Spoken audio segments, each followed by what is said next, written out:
Hi, I'm Clésia Mendes, and welcome to the second season of Womanhood from the Inside Out. In this interview series, we'll be discovering and uncovering the nature of womanhood from the inside out. Why is it important? When does it show? How can we identify it? And what are the implications of womanhood from the inside out? And today's guest is my dear friend, Anke Herrmann. Originally from Germany, Anke decided in 2004 to quit her IT job in London and move to the south of Spain with the idea of starting her own sewing business. She was offering made-to-measure flamenco dance costumes.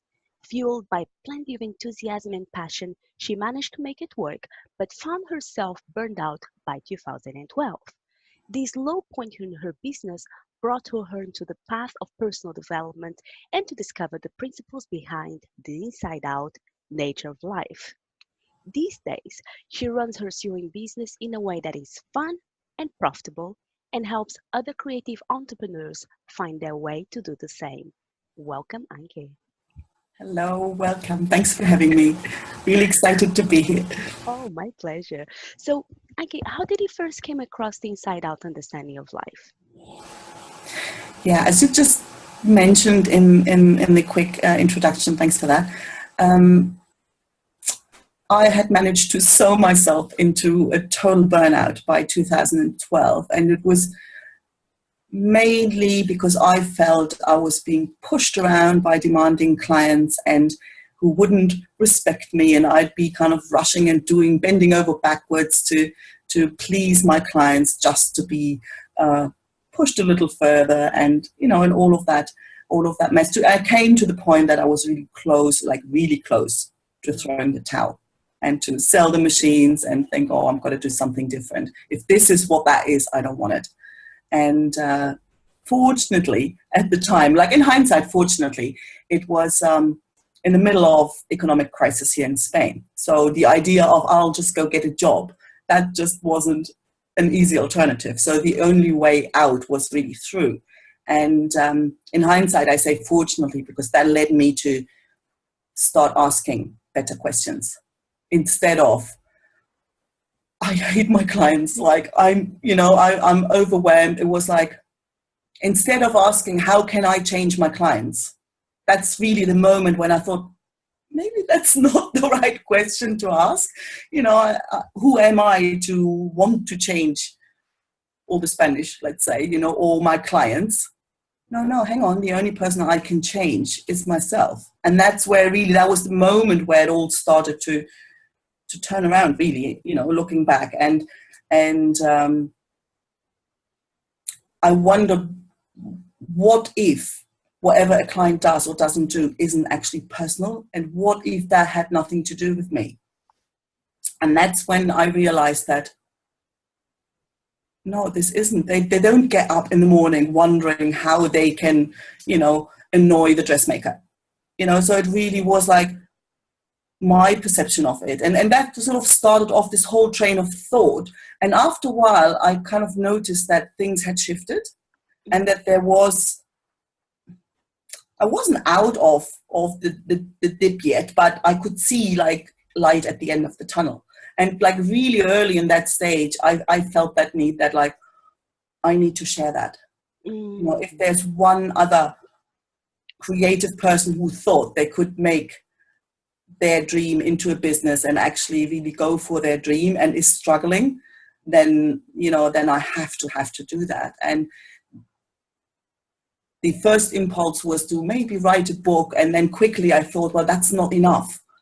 Just to share what I had done isn't enough. It may give somebody else the hope that there is change is possible, but still it isn't helping them. So quickly I thought, no, I need to know how I can help somebody else find their own way. And that's how, for me, coaching appeared on the horizon. And it's like, oh, I need to be a coach. I need to learn how to.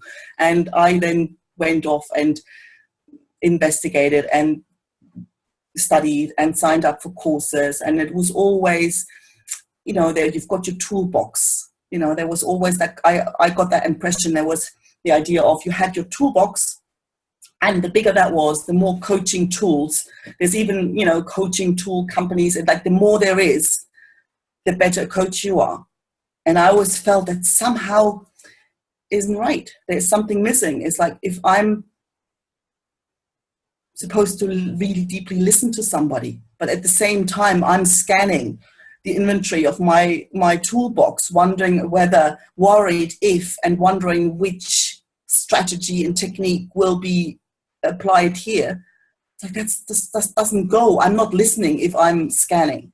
So it was like kind of something was missing. And so I kept searching and came across some coaching practice software, like some software to manage. And I think somebody else has actually said exactly the same thing. And so I got on that mailing list, and a course was promoted, an online course about, I think it was even coaching from the inside out. And I kind of like that. And she co-produced it with a guy called Michael Neal. And I'm like, I don't know, it had the impulse to read up and sort of see what that was all about. It's like, kind of like it, see what that is about. And then, Michael Neal. And then, somebody recommended the Relationship Handbook by George Pransky. And that was like huge. For me, that was huge. Mm-hmm. And then I kind of ate up everything I came across. And so I immediately knew that is the bit that was missing for me. And, forget about all the techniques and strategies and toolbox and whatever, like this is where the answers are. And I haven't looked back since. And I love that. This is what I heard. So you experienced burnout in a business, and then you had an insight, or what some people call, you had a fresh new thought. It was like, hang on, it's a lot easier for me to change myself rather than attempting to change my clients. And then you become interested in coaching, but you're looking into those tools, but you have this sense that there is a missing link. There is something missing. Yes. And then by a turn of events, you end up finding exactly what you're looking for. And that is that moment you actually recognize it. Was like, hang on, this is exactly what I've been looking for. Yes. Yeah. So exactly. I love that story. And so you came across, you became interested in coaching. So you came across Michael Neal, and then what? And then what happened? And and then it's like once you like watch videos, read books, and then like you meet one, and then he talks about another one, and then he talks about another one, and then so you kind of come across, and then all of a sudden the name Jamie Smart popped up, and I'm like, I'd heard of him before because I'd heard of, like, Rich Litvin was talking about him, and I'd even had his NLP cards, like I knew about him, and I knew that he was doing different things these days. And okay, I checked out that website, and I was like, yes. And I knew immediately, like, that coaching program, I must do that. It was like, there was just, when you can feel it in your bones, when there's just, you don't know why, you don't know how, but it's like that sense of certainty. And that was there. And I, thought, I must do that. I must. And it's had some unexpected side effects, really. Like the training, we've been almost, I don't know, like 10 months now. I wanted to learn how to become the type of coach that I want to be. And I had no idea how much effect that would have on my actual sewing business. I had no idea. Like, I mean, if you look at it, it makes perfect sense, but I just didn't expect it. Okay. I really didn't expect it. In the sense, I understand now how the whole turnaround even happened. The same way I understand much better how I even got to the burnout, how simply not understanding where my experience is actually coming from, how that got me to that point. Because it is really exhausting if you think you're at the mercy of clients, of fabric suppliers who don't or do deliver or whatever, of orders that haven't come in yet, or of orders that have been delayed and get paid later. If you think you're at the mercy of all of that, like, that's really exhausting. And so it's actually not surprising that you end up overwhelmed and burned out. And once you understand that your experience doesn't come from mums of dancer kids, it doesn't come from the potential future pressuring clients, that's all just made up. And once you really get that, the pressure's off. The pressure is off. And what changes is even the relationship. I actually still work with the same clients that kind of pushed me into the burnout, where I thought, like, it's them, it's what they're doing is what gets me into that stress state. I still work with most of them. They're just not exhausting anymore. There's a new level of compassion if you can see that whatever they do is the best they know how to do with their understanding of how the world works. Like, that allows a level of compassion in that wasn't there before. And for me, it just lets them off the hook as well. Anybody you deal with, it lets them off the hook to say, if I get anxious, I know it's got nothing to do with them. Even if and I've even had a bit of client drama recently where, mums were like really there's a group of dancers and they have a performance coming up. And so it was little time and, Easter week in between, and it was all kind of sort of rushed. And when it's little dancer girls, and it's usually the mums, who are the ones who they have to pay for the dress, and quite often it's a bit of a stretch for them, and then they get nervous. And so there was some misunderstanding of when I was supposed to be where, and so they got all nervous. And so some are actually starting kind of yelling at me. And like, I immediately, like, your first impulse, you get really, and at the same time, I knew it was really funny. I was almost kind of watching myself getting angry and knowing, like, I sort of feel I'm reacting to what they're saying, but I sort of same time, I know it's got nothing to do with them. And it did actually two things. It actually allowed me to let the anger happen, something I wouldn't have done previously. And it also allowed me to still look at them with compassion. And I had to meet, like, the one that actually was the worst one, I had to meet her again the day after, and it was fine. Like, I had no resentment hanging over, and, it was, and that flow, and people sense that. I'm curious about that piece when you said, I had to let the anger happen. What do you mean with that? What exactly happened? What really happened was I had to do fittings with two groups of little kids, and they happened to have the class at the same hour, close to each other, but maybe 10 minutes walk between one school and the other.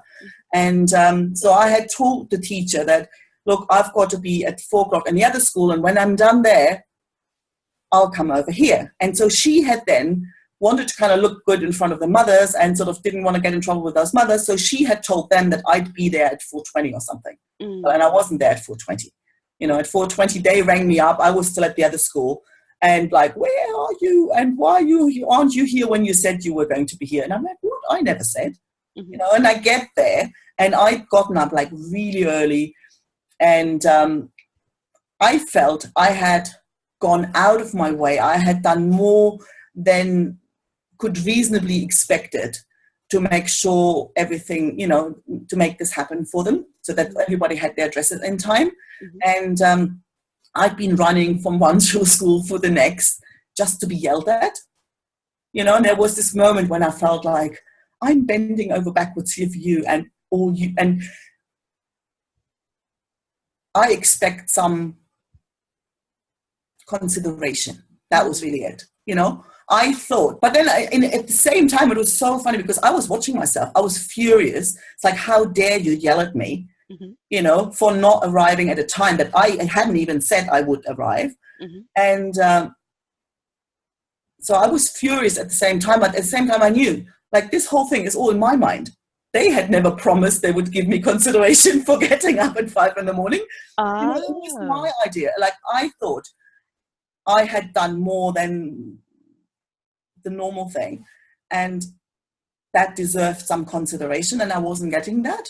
So I could really see that I was jumping through because of that.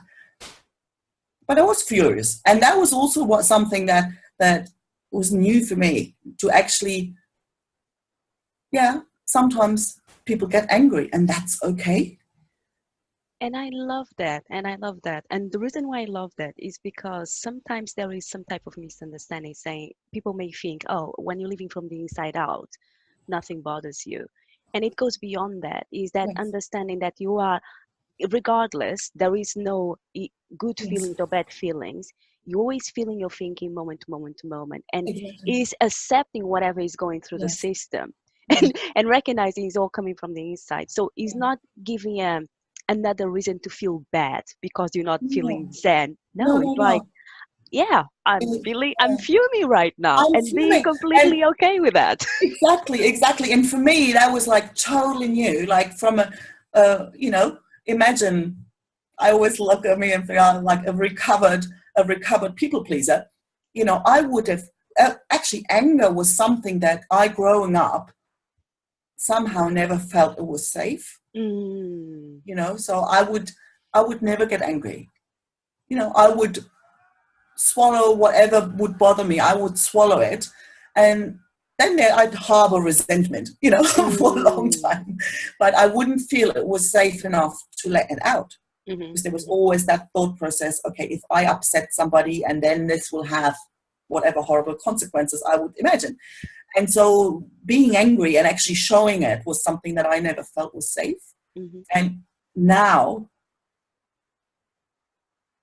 I was watching, it was really quite hilarious. I was fuming. And at the same time, I was watching myself, look, isn't that funny? Like what she says and what they're yelling at. Like another day, I would have laughed at it.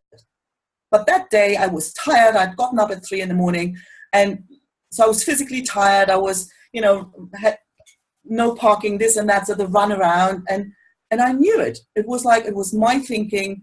I felt like a 3-year-old stumping. I don't get the consideration I feel I deserve. And yeah, and I let it out, and I talked back, and I'm like, look at that. Isn't that funny? And it was such like a pressure valve. It was like, it allowed it allowed all to dissolve. Mhm, I mean, it certainly did the trick with them. Like they're kind of like, oh, they didn't expect that. mhm. It allowed them to snap out of their thinking, and the whole thing sort of settled so much quicker. And I walked out, and I kind of remember that I would, like, with similar incidents, like years ago, I would have then replayed that conversation in my head, and be kind of all the things that I think I should have said this and should have said that, and why didn't this and that occur to me in the moment. And this time it was, no, I talked back. I never yelled at them. I never kind of went like below good form, but I did talk back, and I said everything I felt I wanted to say. I didn't hold back anything. And then I drove home, and it was like, it just dissolved. The whole thing of like, everything was gone. Mhm, We're back mhm. to normal, and say, okay, if I have to go back and see this one of these mothers tomorrow, that's cool. That's fine. There's no problem with it. It's not that I'm not taking the lessons, Mhm. to think, okay, certain misunderstandings happened here. How can I arrange and organize my projects that something like this won't happen again? So it's not that I kind of think, oh, well, this just never happened, Mhm. but it just doesn't eat at me anymore. Like it was Mhm. solved like really quickly. And yeah, and this letting the anger out was like, wow, that's a brand new experience. I really like it. Yeah, liberating. And that's beautiful. I know we're talking about anger, and sometimes, like, from a perspective of being women, Yes. we I can't speak from the British culture because I was actually born and raised in Portugal, and my parents were from a different country. But anger is very widely accepted from men. Yes. They get upset, they get angry, and so on. Everyone is walking on eggshells, but it's not perceived as being acceptable from women. But Yeah. as human beings, we've got access to the entire spectrum of emotion, right? We've got anger, sadness, happiness, elation, whatever. We've got access to everything because we are human beings, both men and women. We all come from the same place. And when we create that sort of limitation saying that, okay, it's okay to experience this spectrum of emotion, but it's not okay to experience this spectrum of emotion, quite often what is brewing inside is resentment, as we Yes, spoke that's, about. yeah. And I then was we enter that loop. resentment. Oh, I should have said that. Who do you think you are? Blah, Yeah. blah, blah. Mm. And when we are actually present in the moment, and I guess when you were feeling anger and then you became really present to your anger and you didn't sense your anger, just went for it, whatever happened, that's it. You were so present in the moment that cleared the space for everyone else to show up and be present as well. So, and all of a sudden you had a new start. We're like, oh yeah. And it allows feelings to happen because it doesn't say, when you know that the anger and what else you feel is a reflection of thought in the moment and it'll pass through like any other cloud, then it allows you to let it out and you can experience it safely because it doesn't say anything about who I am. It isn't something that's going to stay for a long time, and it doesn't really mean anything. It's just a feeling that reflects a thought I'm having, and that kind of opens up a whole new game. Yeah, I love that. And one of the things that I wanted to acknowledge, so our audience may listen dogs in the background now and then, is because Anke, you've got 3 beautiful dogs. Yes. So and they don't like the neighbor's cat.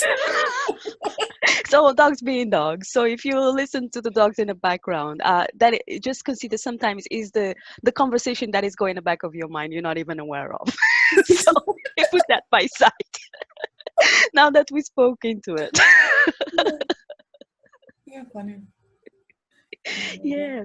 And one of the things before we move forward, I'm really, really interested about the conversation we had regarding your transition. So you used to have an IT job in London. You're originally from Germany, and all of a sudden you get an insight, oh, I want to go to Spain to become a dressmaker. Would you mind sharing it with our audience what was going through your sister, what was going through your mind at the time, and how was the transition from London to Spain? Yeah, that was funny. It all really started off with a trip to Peru I planned for the year 2000. And so I'd studied languages before, so I'm kind of like languages. And the trip was off the beaten tourist track, so basically. And I somehow thought if I knew a bit of Spanish, I would have a better time. That was that. So I went on and started to study Spanish, and so that was fun, and I had a great time in Peru and came back and I kept studying just because I enjoyed it, like nothing more. And now I finished the course, and then, okay, now what do we do with this? How to kind of keep this alive. And living in London, like short trips to Spain were kind of, the logical answer to that question. So I took a fair few short trips with friends, and always found if you're out with a bunch of English-speaking friends, you don't really get to speak a lot of Spanish. So the thought came, I have to go on my own. And got some advice where to go, and ended up coming to Granada in 2002 on my own, and I signed up for language class or whatever. So really what I wanted is stay with the family. And I came to Granada and I fell in love with the place. I don't know, because I walked through this old historic part of town, and all of a sudden the thought occurred to me, I'd love to live here. So that thought was there.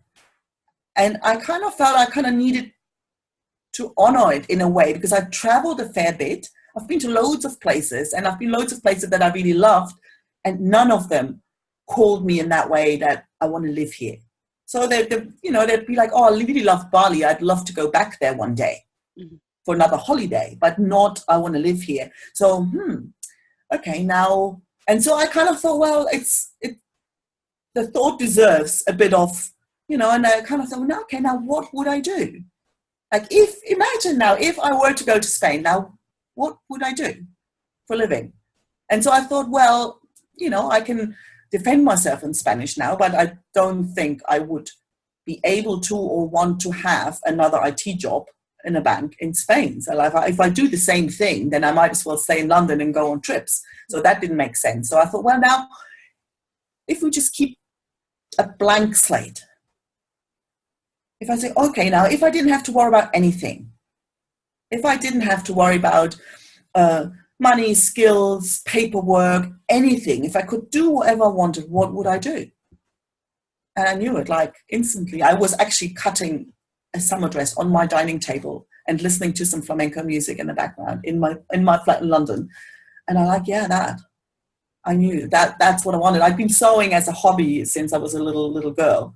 And the thought of a sewing studio where I do made-to-measure work, I was never interested in the fashion industry or in have a big collection or like a factory-style garment production. Like, I've never been into that.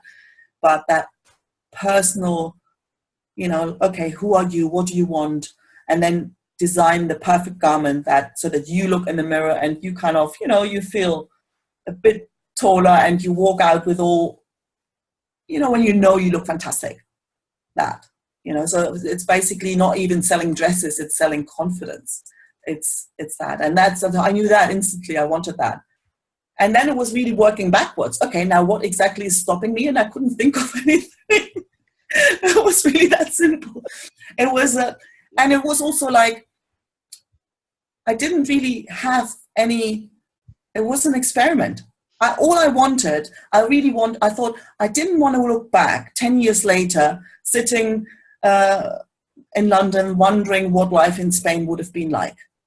I've never liked the would have and could have. And so I thought I'd rather go try it and see what happens. And then either it works or it doesn't. And if it doesn't, then I know, sometimes places are great for a holiday and they're not great to live in. Mm-hmm. And sometimes a business that sounds like a great idea when you're actually doing it isn't what you think. But okay, then and then, I would have moved to Scotland. Scotland was my plan B. I love a Scottish accent. So it was like really, I couldn't see a showstopper. I couldn't see anything that I know how to sew. Whatever is there, I can learn. So whatever is missing, I can learn. And there was no research I could possibly do that would have given me valid and valuable information about whether a Spanish flamenco dancer will order a flamenco dress from a German dressmaker. There's no way, like, you can't go on Google and find that out. So there was only one way to find out. And I thought, well, I'll just go and see what happens. And now listening or thinking about what Jamie says about, the creative process, have an idea, try it out. It's like, yeah, and that image of creating something is like driving at night with the headlights on. Mm-hmm. And I was like, I did my whole business. I created my whole business that way. I just never knew that really was the best way of doing it. I always thought it was just me being useless at planning. So I never realized that was actually the best way of going about it. Mm. And it did have its pitfalls. If you kind of let yourself flow in there, then you're also prone to knock your head against a few walls. And that's what happens. Like, that's what happened. But it probably would have happened if I had planned more as well. So just went. And I was like, really, I just go and see what happens. And really waiting for the showstopper, and the showstoppers just never came. Wow. That's an incredible story. I've got a similar story, actually. Was living in Portugal. I used to run my own business. I was already traveling the world, but going for a few days and then coming back to Portugal. And one of the things that I really wanted to learn English. I learned a little bit at school, but I wanted to take it to the next level. So rational process, where do you learn English in England? So I didn't want to spend my savings. So I thought if I were to go with some sort of work contract, at least I would get paid to learn. So, and I came with 1-year plan. So what it was in my plan was to arrive to UK and fall in love. So within 6 weeks, I met someone and I kept staying. Then the rest is history, as they call it. But yeah, it's funny how those That's things come amazing. about. Yeah. That definitely was not an implant. Learn English, ticked. Fall Yes. in Yeah. love, ticked. Yeah. But that's the nice thing about uncertainty. I always find there's so much stress that people experience that comes from associating uncertainty with something bad. Mm, And I just never had that. I was like, well, all it means, I don't know. But that also means what's around the corner, what I can't see yet, may well be way better than whatever I can imagine right now. mm, And that's what happened to you. You know, and I was like, a lot of people like, oh, but yeah, they get really stressed is if, your bills are coming up, mhm, but you don't have an order yet that will cover it. And people get really anxious about that. mhm, But at the same time, like, it doesn't mean that, because they get anxious because they think, well, what if I won't get an order that will cover that bill? And they ride that train and they go that way. And it's like, oh, and that means that I'm going to, if it's the rent, then I'm going to be in the street and then I'm going to be hungry. And, like you get in these worst case scenarios. And I don't know why the human brain tends to have, or seems to have the tendency to go that way. mhm. Because all it means, that order you need hasn't come in yet. But it may well be one that covers not this month's rent, but like the entire year's rent. You don't know yet, that's all. Mm. And that is so powerful. And one of the things that I want to bring in a story, naturally, I give like the broad brush of the story. This is what I wanted to do. This is what happened. Fair enough. But I had ups and downs, and I had challenges like everyone. There were several challenges. And one of the things that kept me going, it was fair enough. I fell in love with a great guy. And I also I had to take care of myself. I'm very independent. I started working since I was 18, building business and so on. And what I did do when I came to UK, I wrote a list, the reasons why I wanted to come to UK. So when things got tough, and I'm talking work-wise or relationships at work and so on, I refer to that list because I had to make some tough decisions. And at a Yeah. stage, the possibilities would be, should I return back to Portugal now? Because things were getting tough work-wise. And I kept referring to that list and Yes. reminding myself, why did I come? And I say, oh, hang on, I came with a 1-year plan. I've been here for 3 months yet. So my year plan the time is not up yet. Yes. So that is what kept me going when things got tough. And then, and then I got more stable, and then everything evolved from there. But it's important to know as well, what is the original plan? Yeah, that's true. And actually, one of the things that also played in for me Mhm, with that whole, that I even decided to take this funky idea mhm, and actually did move and resigned from my job, and and left my London flat and really went, was that the IT industry was also changing. mm, So it was more like I was working in the city with, in the banks, and somehow the thing was, all these IT projects, these software projects that I was working on, the thing was they all needed to be outsourced, mm, right? And I enjoyed programming for the same reason I enjoy translating and sewing. It's that beautiful, for me, beautiful combination between a craft, a technical skill, and lots of room for creativity. mhm, And that's what, for me, brings all these things together. And that's why I love programming. But then if the only way forward is project management, and I feel like I'm sitting in meetings all day, and I get frustrated because I have to watch other people do the work that I love doing, mhm, then that wasn't so much fun anymore. And the prospect wasn't, I didn't like where that was going. mm, And at the same time, I thought, I was 39 at the time. So I thought it's a good time to actually change tack again, because I didn't want to send out resumes like for programming jobs at age 50. And then feel I'm at the mercy of some 24-year-old who think, what's this granny doing here? And, to think, well, it was actually a great time to say, well, okay, it's a good time to start again and build my own business so I will never have to send out a resume again. So that came in as well. That was sort of supporting the seemingly crazy romantic idea. There were some rational thoughts behind that as well. And that's proven very true. And now I've always felt running my own business has been challenging in ways I didn't expect. But at the same time, there's always that feeling of, okay, if this isn't going the way I want, I'm the one who has the power to change it. And I've always felt that really comforting. I mean, even if it's really tough and even if it's, you feel like you can't, no, there's one person, like, I'm the boss here. I got the ship there and I can get it out. And that's been really, that's been the bit that's helped in the tough times. There's only there's only, one direction you can look at to change things. Yeah, I love that. It was like, who's the boss? I am. I used to have a colleague who used to call me Miss Boss. It was like, who's in charge? I am. What do you need? And it is. We are always in charge. We may have a mistaken belief that someone else is in charge. And in the grander scheme of things, someone say, oh, in the larger scheme of things, are we really in charge? And that is not what I'm talking about. No. Yeah. Yes. Definitely. Yeah. Yeah.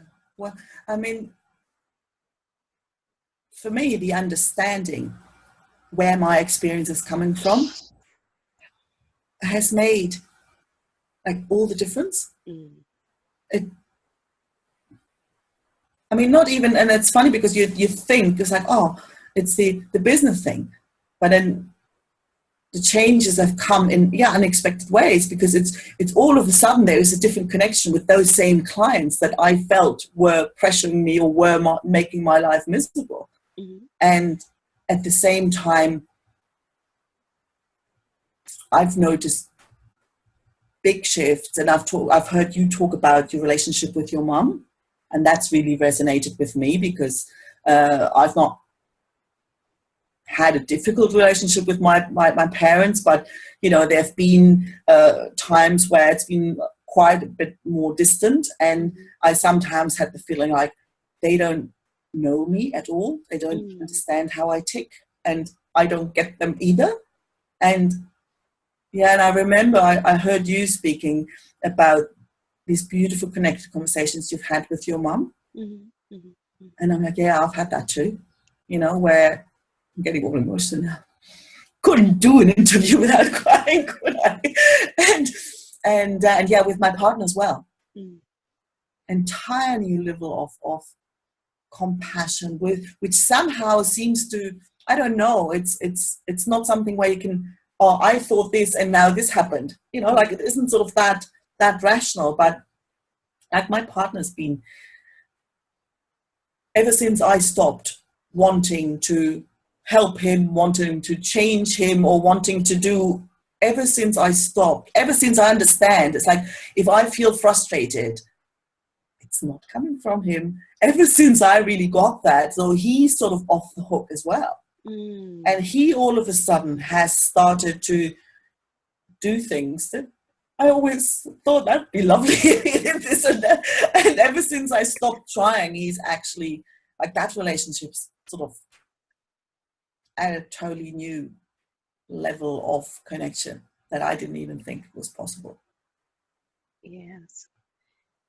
And I love that, is that when we start looking to this direction of the inside out understanding of life, we may think that is because we want to improve our business, or because we want to get more clients, or because we want to take our enterprise to the next level. And that's absolutely fine, because what you're going to see over here is going to make a difference. It will permeate every single area of your life, even the things you're not seeing yet, or you have a blind spot about. It goes there. It's beautiful. It's like someone said, it's like penicillium for the mind. It just clears everything, and you don't notice. And I was like, No, yeah. you don't know, and it shows up in areas where you don't expect it. Like my very first coaching client, and we're still working together, and she's doing what I'm doing, like flamenco costumes, but in Australia. Uh-huh. And a while back, she said, "You know what?" And she always said, like, it's funny, we never talk about sewing because it isn't about that. It's never about that. And when she said to me, "You know what? I'm a different dancer," because she's a flamenco dancer as well. So she teaches, she performs, and she goes, and it wasn't even only that she said it. She then posted on Facebook a photo of herself, like at a performance, and I could read the comments underneath where people would say, "I've never seen you dance like that." Wow. And she goes, I used to be really like suffering from stage fright, and I get really nervous whether I'm doing it right or whether I make a mistake and someone will notice. Like I'd get all, and she goes, "You know what? I'm now just going out and enjoy it. And I no longer think about what, you know." And so she finds she's a different dancer. And she contacted me and I remember the initial question was like, how much can I mark up my skirts to without scaring off my clients? That was her initial challenge. How can I get this flamenco costume business going and so that I make money, but without scaring the customers away? And now she says, like, I'm a different dancer.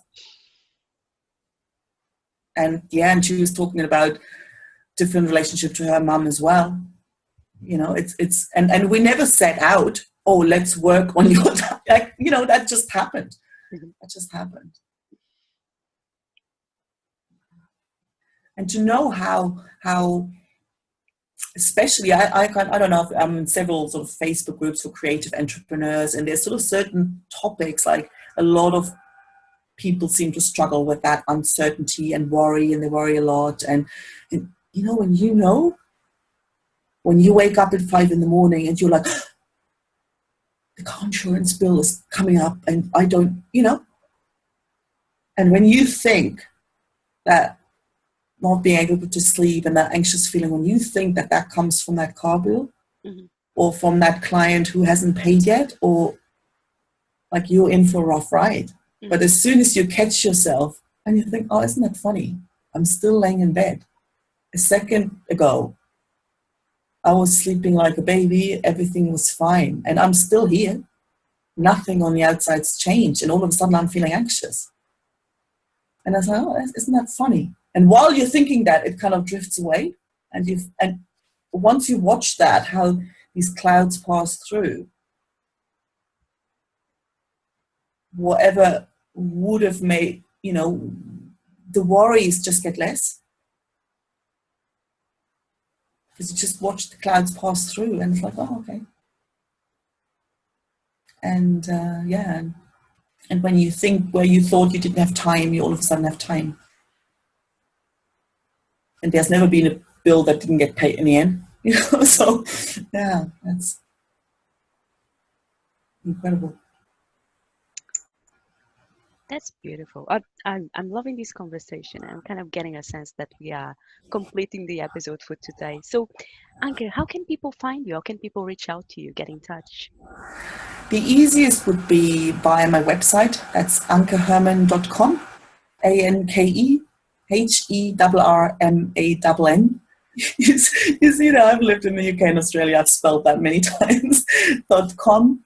I'm also in Facebook. If somebody's knows a sewing professional, I've got a Facebook group, Ingenious Sewing Professional Network on Facebook. You're free to join there. And otherwise the website would be the easiest way to get in touch. Okay, that's wonderful. Thank you. For me, if you would like to reach out, you can either go directly to my website. So that would be clesiamendes.com, and I'll spell for you. So that would be www.clesiamendes.com. Or if you prefer, you can go on Facebook. So that would be facebook.com/Clésia.Mendes. And this is my favorite part in the episode. one of the favorite bits. So what would be your parting thoughts for our audience today? If there's one thing I'd love everyone to know is that change is just one thought away, one fresh new thought away, and it can come any second, and it doesn't have to take long, it doesn't have to be hard. I love that. Oh, Anke, thank you very much for your time. Thank It was you. a pleasure to have you in the show. And Thanks for so much for having me. you're welcome. And for our audience, we'll be returning next week with another episode of Womanhood from the Inside Out. So until next week, be great. Thank you. Bye.